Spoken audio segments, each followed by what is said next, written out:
അസ്സലാമലൈക്കും. ഇത്താത്തയാണേ. ഞാൻ 2 ദിവസം മുൻപ് ഒരു വീഡിയോ ഇട്ടിരുന്നു കേട്ടോ.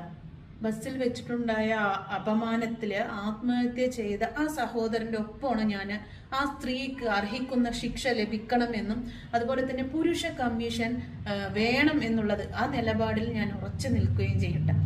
അത് അത്യാവശ്യം തന്നെയാണ് ഇപ്പോഴത്തെ കാലഘട്ടത്തിൽ.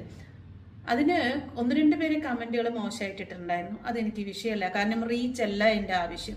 യൂട്യൂബിന്റെ 1 രൂപ പോലും വരുമാനം എനിക്ക് വേണ്ട. നല്ല അധ്വാനിച്ച് ജീവിക്കാനുള്ള മനസ്സുള്ള ആളാണ് എൻ്റെ ഭർത്താവാണെങ്കിലും ഞാനാണെങ്കിലും. ഹലാലായ രീതിയിൽ സമ്പാദിക്കണം. അതിൽ നിന്നും കിട്ടുന്ന വരുമാനത്തിൽ ചെറിയൊരു ഷോപ്പൊക്കെ എനിക്കുണ്ട് കേട്ടോ. അതിൽ നിന്നും കിട്ടുന്ന വരുമാനത്തിന്റെ ഏറിയ പങ്കും പാവങ്ങൾക്ക് നൽകുന്നുള്ളൂ. അതിൽ ഭയങ്കര സന്തോഷം തൃപ്തിയും കണ്ടെത്തുന്നവളാണ്. സമാധാനം ഇല്ല, ടെൻഷനാണെന്നൊക്കെ പറഞ്ഞ് അലഞ്ഞു നടക്കുന്നവരെ കുറച്ചൊക്കെ നമ്മുടെ സമാധാനം നമ്മുടെ കയ്യിൽ തന്നെയാണ്. ചില കാര്യങ്ങൾക്ക് പ്രതികരിക്കേണ്ടടുത്ത് പ്രതികരിക്കുക തന്നെ ചെയ്യണം. ഇത് ഞാൻ എൻ്റെ സഹോദരനാണെങ്കിൽ എൻ്റെ മകനാണെങ്കിൽ, എനിക്ക് 2 ആൺമക്കളും 1 മോളും ഉള്ളത് കേട്ടോ. അപ്പോൾ അവരാണെങ്കിലും ഞാൻ പറയില്ലേ, അവർക്ക് വേണ്ടി ഞാൻ സംസാരിക്കില്ലേ, അതുപോലെ തന്നെ കരുതിയിട്ടുള്ളൂ. എൻ്റെ സഹോദരനാണ് എന്ന് കരുതിയിട്ടാണ് ഞാൻ സംസാരിച്ചത്. ഇപ്പോഴും അതിൽ ഉറച്ചു നിൽക്കുന്നു. ആ കുട്ടിയെ കാറിൽ കയറ്റി കൊണ്ടുപോകുന്നത് കണ്ടു ജയിലിലേക്ക്. എന്തിന്റെ ആവശ്യം?